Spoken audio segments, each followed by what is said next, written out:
Leimakhongdagi Kanto Sabal gi loubuk phaoraga chenba eshing khongda Ngasi Khanghoudana Thaothi Chentharakpadagi Meeyam Meepainakhre Sekmai Police amadi mari leinaba line department ki akhang ahei singna Thijin humjinbagi Thabak chathaba Houkhre hairi Presna fangba paumagi matungina Kanto Sabal gi loubuk phaoraga chenba eshing khongda Thaothi Chentharakle haiba khanglakiba ado ngasi numit yungba matung pung 3:30 tarakpa duwaida Kanto Sabal ngakchau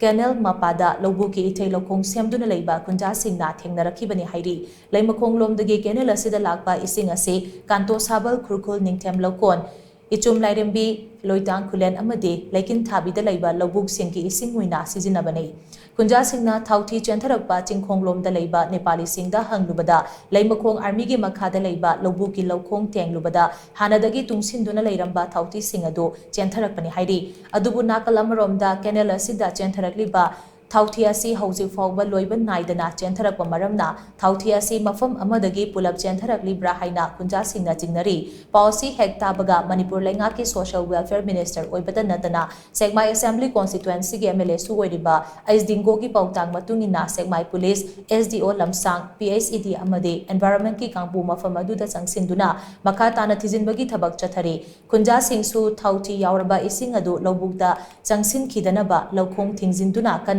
Honari haina pausina makhatari